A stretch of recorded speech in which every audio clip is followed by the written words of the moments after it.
할렐루야. 야고보서 3장 1절에서 12절 말씀을 가지고 단물과 쓴물이란 말씀을 전하겠습니다. 오늘 본문 바로 직전에서 영혼 없는 몸이 죽은 것 같이 행함이 없는 믿음은 죽은 것이니라. 야고보서 2장 26절 말씀입니다. 야고보서는 참된 믿음은 행함으로 증명됨을 강조하고 있습니다. 이 믿음의 증거인 행함이란 변화와 실천입니다. 본문은 우리가 어떻게 말을 해야 하는가, 왜 말조심을 해야 하는가를 밝혀주고 있습니다. 본문을 살펴보겠습니다. 2절에 보면 우리가 다 실수가 많으니 만일 말에 실수가 없는 자면 곧 온전한 사람이라고 했습니다. 예수 믿고 달라져야 하는 것, 말조심입니다. 교회 공동체가 건강하게 유지되기 위해서 교인이 서로 말조심해야 할 것을 공고하고 있는 말씀입니다. 말에 균례 씌운다는 것은 말을 통제한다, 또 말을 다스린다, 제멋대로 날뛰지 못하게 한다는 것입니다. 자기 입을 잘 다스리는 사람은 능히 자기 온몸을 다스릴 수 있다는 뜻입니다. 입은 말을 내는 신체 기관입니다. 말은 그 사람의 속생각을 드러내는 것입니다. 속생각은 곧 그 사람의 인격과 또 지식과 사고와 가치관을 말하기도 합니다. 따라서 속생각을 드러내는 말은 그 말하는 사람의 존재 자체를 대변하는 것입니다. 말을 잘 다스려서 실수가 없는 사람은 그의 삶 전체를 잘 다스리는 사람이고 자기 인생의 성공 가능성을 훨씬 높이는 사람입니다. 야고보는 2절에서 한 말을 이어지는 본문 그 3절 5절의 상반절에 여러 가지 비유로 다시 설명을 합니다. 우리가 이 말들의 입에 재갈 물리는 것은 우리에게 순종하게 하려고 그 온몸을 제어하는 것이라. 또 배를 보라. 그렇게 크게 강풍에 밀려가는 것들을 지극히 작은 키로서 사공의 뜻대로 운행하나니 이와 같이 혀도 작은 지체로 돼 큰 것을 자랑하도다. 우리는 여기서 세 가지 비유를 볼 수 있습니다. 말의 입과 그 온몸의 비유이고 또 배의 키와 배의 비유이며 사람의 혀와 사람 자체의 비유입니다. 첫째는 이 말들의 입에 재갈을 물려서 말이 사람의 말을 잘 듣게 한다는 것입니다.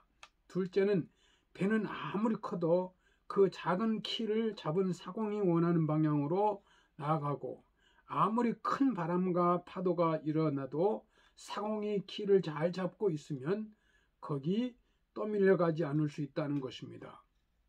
셋째는 혀가 사람 몸의 한 작은 기관에 불과하지만 그 혀를 잘 놀리면 그 사람을 크게 돋보이게 할 뿐 아니라 많은 사람을 감동시키고 또 사회를 움직이며 나라를 변화시키고 또 세계에 영향을 주며 역사의 흐름까지도 바꿔놓을 수 있다는 것입니다. 혀도 작은 지체로 돼 큰 것을 자랑하도다. 한 말의 뜻이 그것일 것입니다. 작은 혀 하나가 온 몸과 더 나아가서 큰 일에까지 영향을 끼칠 수 있음을 야고보는 이어지는 5절 또 하반절에서부터 8절까지는 그 혀의 부정적이고 또 악한 영향 또한 얼마나 클 수 있는지를 언급함으로써 말을 조심해야 할 것을 경고하고 있습니다. 먼저 5절 하반절에 보라. 얼마나 작은 불이 많은 나무를 태우는가. 이게 설명이 필요 없습니다. 등산객이 부주의해가지고 버린 작은 담뱃불 하나가 온 숲과 산을 다 태우는 것을 우리는 종종 보기 때문입니다. 야고보는 혀를 잘못 놀려 일으키려는 이 피해가 얼마나 끔찍한 것인지를 이 숲을 태우는 불씨 하나에 비유하여 설명을 합니다. 또 6절입니다. 혀는 곧 불이요 불의의 세계라. 혀는 우리 지체 중에서 온몸을 더럽히고 삶의 순례바퀴를 불사르나니 그 사르는 것이 지옥불에서 나느니라. 잘못된 혀 놀림은 그 사람의 인격과 명예를 더럽히고 그의 인생 전체를 파멸시킬 수 있는데, 그렇게 만드는 혀 놀림은 분명 사람을 지옥으로 가게 만드는 사탄의 역사로 말미암는 것이라고 뜻합니다. 혀는 그렇게 위험하기 때문에 잘 다스려야 하지만 그렇게 다스리기가 쉽지 않다는 사실을 말하는 것이 오늘 본문 7절 8절 말씀입니다. 여러 종류의 짐승과 이 새의 벌레와 바다의 생물은 다 사람이 길들일 수 있고 길들여 왔거니와 혀는 능히 길들일 사람이 없나니 쉬지 아니하는 악이요 죽이는 독이 가득한 것이라. 본문 9절에서 12절 말씀은 이것으로 우리가 주 아버지를 찬송하고 또 이것으로 하나님의 형상대로 지음을 받는 사람을 저주하나니 한 입에서 찬송과 저주가 나오는도다. 내 형제들아, 이것이 마땅하지 아니하니라. 샘이 한 구멍으로 어찌 단물과 쓴물을 내겠느냐. 내 형제들아, 어찌 무화과 나무가 감람나무를 포도나무가 무화과를 맺겠느냐. 이와 같이 짠물이 단물을 내지 못하느니라. 이 말이 나를 가리켜 하는 말은 아닌지 한번 자신을 돌아보는 우리 모두가 될 수 있기를 바랍니다. 혀는 불과 같다는 것입니다.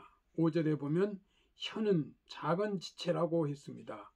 흔히 혀의 길이를 세치라고 합니다.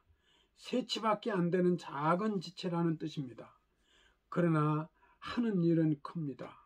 혀는 말하는 기능과 또 맛보는 기능을 가지고 있습니다. 혀로 쓴맛, 단맛, 짠맛, 신맛을 구분합니다. 6절에 보면 혀는 곧 불이요 불의의 세계라고 하는 이 혀는 우리의 지체 중에서 온몸을 더럽히고 또 생의 바퀴를 불사르나니 그 사르는 것이 지옥불에서 나느니라 했습니다. 담뱃불 하나가 산을 태우고 공장을 태우는 것처럼 실수한 말 한마디가 자신의 인격을 망치고 공동체를 망치게 되는 것입니다. 혀를 조심하지 않으면 큰 불이 나서 나도 타 죽고 다른 사람도 타 죽게 만드는 것입니다. 혀로 내뱉은 말 한마디가 사람을 살리기도 죽이기도 합니다. 희망을 주기도 하고 절망을 주기도 합니다. 8절에 보면 혀는 쉬지 않는 악이요 죽이는 독이 가득한 것이라 했습니다.